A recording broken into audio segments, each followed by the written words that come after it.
so finally friends দেৱালীৰ witching script আহি গ'ল আৰু এই স্ক্ৰিপ্টটো মই এনেদৰে ডিজাইন কৰিছোঁ যে ইয়াত তোমালোকে যিকোনো এডছ লগাই আৰ্নিং কৰিব পাৰিবা আৰু লগতে তোমালোকে ইউটিউব ভিডিঅ'ৰ লগতে তোমালোকে ৱেবছাইটো যদি বিচৰা ইয়াত প্ৰমোট কৰিব পাৰিবা একেবাৰে প্ৰ লেভেলৰ স্ক্ৰিপ্টৰ দৰে ইয়াক ডিজাইন দিছো তো তোমালোকে যদি স্ক্ৰিপ্টটো বনাব বিচৰা তেনেহ'লে ভিডিঅ'টো শেষলৈ চোৱা নহ'লে একো বুজি নাপাবা মই লক্ষী পূজাৰ স্ক্ৰিপ্ট বনাই তাৰ ভিডিঅ' বনাইছিলোঁ যদি তোমালোকে সেই ভিডিঅ'টো চোৱা তেনেহ'লে তোমালোকে সকলোবোৰ বুজি পাবা তাত মই কৈছোঁ যে স্ক্ৰিপ্ট ৱেবছাইট কি কেনেকৈ বনাব লাগে কেনেকৈ আৰ্নিং কৰিব লাগে আৰু কেনেকৈ ভাইৰেল কৰিব লাগে সেয়েহে এই ভিডিঅ'টোত তাৰ বিষয়ে বেছি নকওঁ সেইটো ভিডিঅ'টো তোমালোকে চাই লোৱা লিংকটো ডিছক্ৰিপশ্যনত দিয়াই আছে তো বলা ভিডিঅ'টো আৰম্ভ কৰোঁ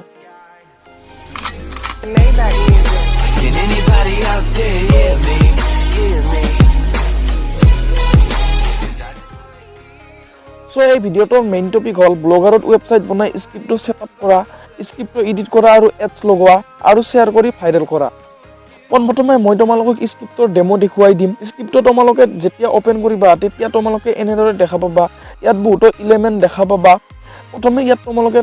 টাইটেল হেডিং দেখা পাবা ইয়াত দেৱালীলৈ কিমান দিন আছে তাৰে টাইমাৰ ছেটআপ কৰাই আছে নেক্সট ইয়াত তোমালোকে ফটো দেখা পাবা তাৰপিছত এইটো ফাৰ্ষ্ট এডছ দেখা পাবা ইয়াত মিউজিক প্লেয়াৰৰ অপশ্যনো পাবা তোমালোকে তাৰপিছত অলপ চাইৰি পাবা ইয়াত তাৰপিছত আকৌ সেকেন্ড এডছটো দেখা পাবা নেক্সট তোমালোকে ইয়াত পিএনজি দেখা পাবা তাৰপিছত আকৌ থাৰ্ড এডছটো দেখা পাবা ইয়াত টোটেল 3টা এডছ লগাই আছে তোমালোকে আৰু ইয়াত এডছ লগাই নলবা বেছি এডছ হলে স্ক্ৰিপ্টটো দেখিবলৈ বেছি ভাল নহব তাৰপিছত আকৌ অলপ চাইৰি পাবা ইয়াৰ তলত মোৰ ৱেবছাইট এটাৰ লিংক দিয়াই আছে এনেদৰে দেখা পাবা তোমালোকে ভিজিট আৱাৰ সাইট এপি10 ইয়াৰ জৰিয়তে ফাইদা এইটোৱে যে তাত যদি কোনোবাই ক্লিক কৰি দিয়ে তেনেহ'লে ডাইৰেক্ট মোৰ ৱেবছাইটত ভিজিট কৰিব আৰু ইয়াৰ দ্বাৰা মোৰ ৱেবছাইটৰ ট্ৰেফিক বাঢ়িব তোমালোকে মোৰ ৱেবছাইটৰ লিংকটো হলাই তোমালোকৰ ৱেবছাইটৰ লিংকটো দি দিবা আৰু মোৰ ৱেবছাইটৰ নামটো এপি10 সেইটো দিয়াই আছে তোমালোকে সেইটো ডিলিট কৰি তোমালোকৰ ৱেবছাইটৰ নামটো দি দিবা এনেকৈ দিব লাগে সেইটো মই পিছত কৈ দিম যদি ৱেবছাইটৰ ডেমো চাব বিচৰা তেনেহ'লে ডেসক্ৰিপচনত লিংকটো দিয়াই আছে তোমালোকে তাত ক্লিক কৰি কিনে ডেমো চাব পৰা নেক্সট তোমালোকে দেখিবা যে ইয়াত ইউটিউব ভিডিঅ' দিয়াই আছে এইটো মোৰ ভিডিঅ' হয় তোমালোকে চেঞ্জ কৰি ল'বা মই পিছত শিকাই দিম নেক্সট তোমালোকে ইয়াত শ্বেয়াৰ কৰাৰ অপশ্যন পাবা সো ফাইনালি মই তোমালোকক ৱেবছাইটৰ ডেমো দেখুৱাই দিলো দেখিবলৈ এনেকুৱাই পাবা ফাইনালি আমি নেক্সট টপিকলৈ আহো কেনেকৈ ৱেবছাইটটো বনাব লাগে ৱেবছাইটটো বনাবলৈ ব্লগাৰৰ ডেশবৰ্ডত আহিব লাগিব যদি তোমালোকে আগতে ৱেবছাইট বনাইছা তেনেহ'লে এনেদৰে দেখিবা আৰু যদি বনোৱা নাই তেনেহ'লে এনেদৰে দেখিবা ইয়াত তোমালোকে দেৱালীৰ লগত ৰিলেটিভ ৱেবছাইটৰ নাম এটা দি দিবা তাৰ পিছত নেক্সট বাটনটো ক্লিক কৰিবা তাৰ পিছত ইয়াত ডমেইন নামটো দি দিবা দেৱালীৰ লগত ৰিলেটিভ কিবা দিবা বা গিফট উইচৰ লগত ৰিলেটিভ কিবা দি দিবা তাৰ পাছত সেভ বাটনটো ক্লিক কৰি দিবা আৰু যদি এনেকৈ ওলাই তেনেহ'লে ইয়াত ক্লিক কৰিবা তাৰ পিছত নিউ ব্লগত ক্লিক কৰি দিবা এনেদৰে ওলাব ইয়াত তোমালোকে ৱেবছাইটৰ নামটো দি দিবা তাৰ পিছত ডমেইন নামটো দি সেভ কৰি ল'বা ৱেবছাইটটো হৈ যাব তাৰ পিছত ইপিনে লেফট সাইডত মেনুখন দেখিবা অলপ তলৰ পিনে স্ক্ৰল কৰিবা তাত থিমৰ অপশ্যন পাবা তাত ক্লিক কৰিবা ইয়াত বহুত থিম দেখিবা তলৰ পিনে আহিবা ইয়াত এইখন থিম দেখা পাবা তোমালোকে এই থিমখনৰ নাম ক্লাছিক ডাইনামিক ভিউজৰ আন্ডাৰত আছে মানে ডাইনামিক ভিউজ হল এটা কেটেগৰী ইয়াত ভালকে এইখন থিম আছে তাৰে প্ৰথমখনে হল ক্লাছিক তোমালোকে সেইখন সিলেক্ট কৰি ল'বা সেইখন বহুত সিম্পল থিম হয় ক্লাছিকখন তোমালোকে সেইখনে সিলেক্ট কৰি ল'বা যদি বেলেগ সিলেক্ট কৰা তেনেহ'লে প্ৰব্লেম হ'ব হয়তো স্ক্ৰিপ্টটো তাত কাম নকৰিব পাৰে তোমালোকে এনেকৈ তলৰ পিনে আহিলে দেখাই পাবা থিমখনত ক্লিক কৰিবা তাৰ পিছত এপ্লাইত ক্লিক কৰিবা তাৰ পিছত গইটোত ক্লিক কৰি দিবা এতিয়া এই থিমখন ইয়াত এপ্লাই হৈ যাব তোমালোকে তলৰ পিনে লেফট সাইডত দেখাই পাবা নেক্সট তোমালোকে এই চিনটোত মানে সুইচটোত ক্লিক কৰিবা তাৰ পিছত switch to first generation classic থিমত ক্লিক কৰিবা তাৰ পিছত সুইচ টু উইথাউট এ বেকআপত ক্লিক কৰিবা নেক্সট আকৌ সেই সুইচটোতে ক্লিক কৰিবা তাৰ পিছত নেভাৰত ক্লিক কৰিবা তাৰ পিছত অফত ক্লিক কৰি সেভ কৰি দিবা ইয়াৰ পিছত তোমালোকে স্ক্ৰিপ্টটো ডাউনলোড কৰি লোৱা লিংকটো ডেসক্ৰিপচনত দিয়া আছে তোমালোকে তাৰ পৰা ডাউনলোড কৰি লোৱা স্ক্ৰিপ্টটো তোমালোকে এটা txt ফাইলত পাবা সেইটো ওপেন কৰি লোৱা তাৰ পিছত অল সিলেক্ট কৰি তোমালোকে তাক কপি কৰি লোৱা নেক্সট আকৌ ব্লগাৰত আহিবা ইয়াত থিমত আহিবা তাৰ পিছত এডিট html ত ক্লিক কৰিবা ইয়াত তোমালোকে বহুত টেক্সট দেখিবা এই গোটেইখিনি সিলেক্ট অল কৰি ডিলিট কৰি দিয়া যদি তোমালোকে ব্যৱহাৰ কৰা ডিভাইচটোত কিবৰ্ড লগোৱা কানেক্ট কৰা আছে তেনেহ'লে তোমালোকে কন্ট্ৰল a কৰি ডিলিট কৰি দিবা আৰু যদি কিবৰ্ড নাই মানে মোবাইল তেনেহ'লে তাক অলপকৈ সিলেক্ট কৰি ডিলিট কৰি দিবা ডিলিট কৰাটো কম্পালসৰি তোমালোকে কৰিবই লাগিব তাৰ পিছত তোমালোকে কপি কৰা স্ক্ৰিপ্টটো ইয়াত পেষ্ট কৰি দিবা তাৰ পিছত ইয়াক সেভ কৰি দিবা এইটো তোমালোকে সেভৰ বাটন ইয়াত দেখা পাবা তোমালোকে নেক্সট তোমালোকে বেক হৈ আহিব পৰা ভিউ ব্লগত ক্লিক কৰি তোমালোকে ৱেবছাইটটো চাব পাৰিবা তোমালোকে একেবাৰে মোৰ দৰে দেখিবা মানে ভিডিঅ'টোত যেনেকৈ দেখুৱাইছো নেক্সট তোমালোকে এইটো এডিট কৰিবা যদিহে তোমালোকে অলপ এডিট কৰিব জানা তেনেহলে আৰু যদি নাজানা তেনেহলে ইয়াক এনেদৰে থাকিব দিয়া নহলে ভুল হৈ যাব পিছত আৰু আকৌ কাম নিদিব মই ইয়াক ভালদৰে এডিট কৰিছোৱে তোমালোকে নকৰিলেও হ'ব কি এডিট কৰিব লাগে মেইন সেইকেইটা মই তোমালোকক কৈ দিম ইয়াত তোমালোকে এডছ লগাবলৈ তিনিটা ঠাই পাবা যদি কিবোৰ্ড আছে তেনেহলে কন্ট্ৰল F ক্লিক কৰি কিনে এডছ কোড বুলি সাৰ্চ কৰি দিবা তোমালোকে এনেকৈ দেখা পাবা এডছ কোড স্টাৰ্ট এডছ কোড ফিনিশ ইয়াৰে মাজত তোমালোকে অলপ HTML কোড পাবা সেইখিনি ডিলিট কৰি তোমালোকে এডছৰ কোডটো পেষ্ট কৰি দিবা নেক্সট আকৌ কন্ট্ৰল F ক্লিক কৰি এডছ কোড বুলি সাৰ্চ কৰি দিবা তাতে তোমালোকে সেই একেই কামে কৰিব লাগিব তোমালোকৰ এডছ কোডটো পেষ্ট কৰি দিবা এনেদৰে তোমালোকে মুঠ তিনিটা এডছ লগোৱাৰ অপচন পাবা তোমালোকে তিনিবাৰ কৰিবা সেই কামটো এনে জেনেৰেল ভাবে মই তাত কোনো ধৰণৰ এডছ লগোৱা নাই মই জাস্ট তাত Amazonৰ এফিলিয়েট বেনাৰ থৈছো লগাই কিনে তোমালোকে তাত Amazonৰ এফিলিয়েট এডছ লগাব পাৰিবা তাৰে আগতে তোমালোকে Amazonৰ এফিলিয়েট প্ৰগ্ৰামৰ লগত একাউণ্ট ক্ৰিয়েট কৰি জয়েন হৈ লবা তোমালোকে যদি মোবাইল ইউজ কৰি আছা তেনেহলে 620 নম্বৰ লাইন আৰু 628 নম্বৰ লাইনত প্ৰথম এডছ কোডটো দেখা পাবা নেক্সট তোমালোকে 695 নম্বৰ লাইন আৰু 703 নম্বৰ লাইনত সেকেন্ড এডছ কোডটো পাবা আৰু 750 নম্বৰ লাইন আৰু 759 নম্বৰ লাইনত থাৰ্ড এডছ কোডটো পাবা ইয়াৰ পিছত 821 নম্বৰ লাইন আৰু 829 নম্বৰ লাইনৰ মাজত তোমালোকে ইউটিউব ভিডিঅ'ৰ কোড পাবা তাৰে মাজত ইউটিউব ভিডিঅ'ৰ লিংক এটা পাবা সেইটো ডিলিট কৰি তোমালোকে তোমালোকৰ ইউটিউব ভিডিঅ'ৰ লিংক এটা পেষ্ট কৰি দিবা হয়তো তোমালোকে মই কোৱা লাইনবোৰত সঠিককৈ কোডবোৰ নাপাব পৰা কাৰণ তোমালোকে যিমানে তাত এডিট কৰা সিমানে তাৰ কোডৰ নাম্বাৰবোৰ চেঞ্জ হ'ব মানে তল ওপৰ হ'ব উঠা নামা হ'ব তোমালোকে তাৰে কাষতে পাবা হয়তো অলপ ডিফাৰেন্ট হ'ব তোমালোকে সেইটো চাই ল'বা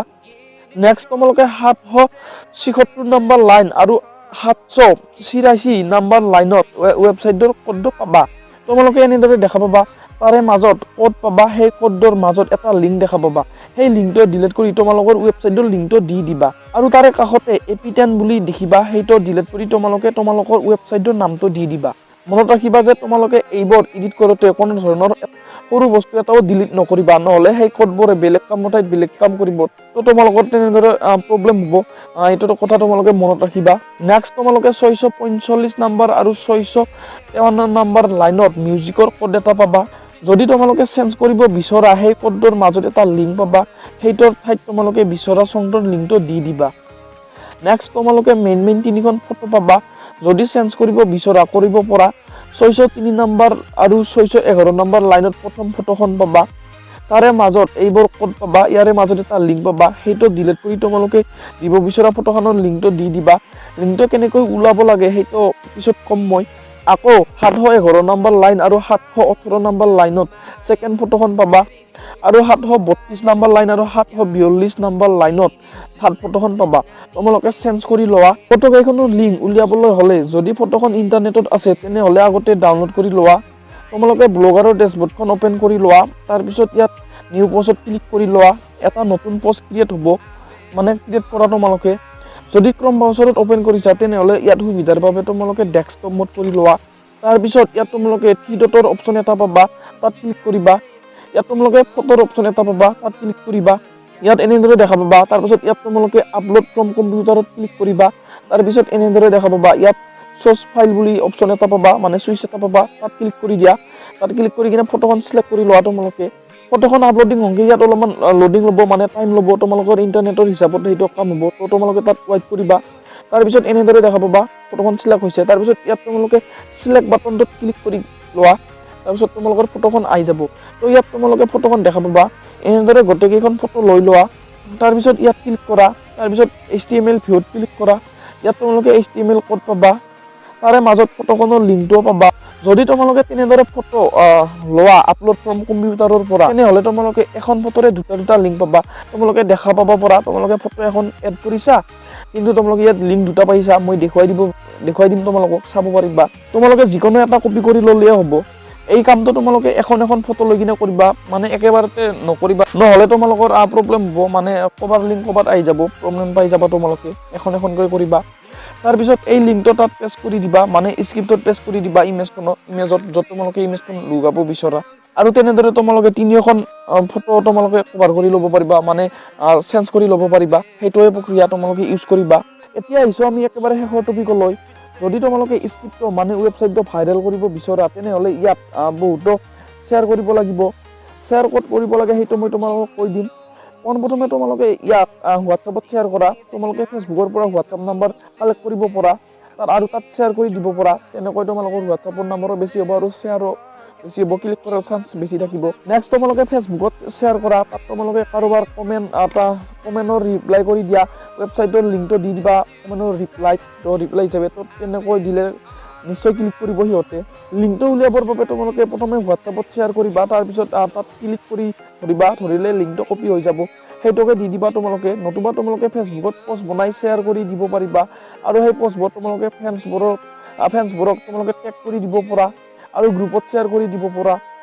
নেক্সট তোমালোকে ফেচবুকৰ দৰে ইনষ্টাগ্ৰামতো একেই কাম কৰিব পৰা তেনেদৰে শ্বেয়াৰ কৰিব পৰা আৰু টুইটাৰতো শ্বেয়াৰ কৰিব পৰা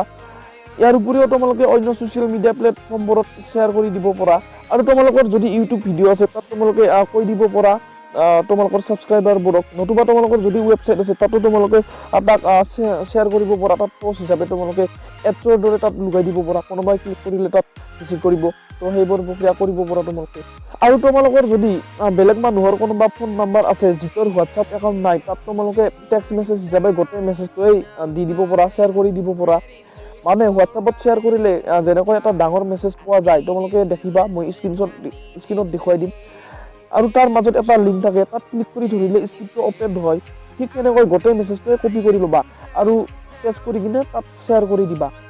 তো তোমালোকে বুজি পালা চাগে কেনেকৈ ইয়াক শ্বেয়াৰ কৰিব লাগে ভাইৰেল কৰিব লাগে ভিডিঅ'টো আজি ইমানলৈকে আছিল মই ইয়াত ইম্পৰ্টেণ্ট টপিককেইটা কভাৰ কৰি দিছোঁ তথাপিও যদি কিবা বুজি পোৱা নাই নতুবা কিবা প্ৰব্লেম আছে মোক কমেণ্ট কৰি সুধিব পৰা মই তোমালোকক ৰিপ্লাই কৰি এনচাৰটো দি দিম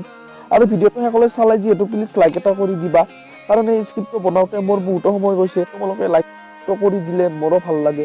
আৰু নেক্সট ভিডিঅ'টো মই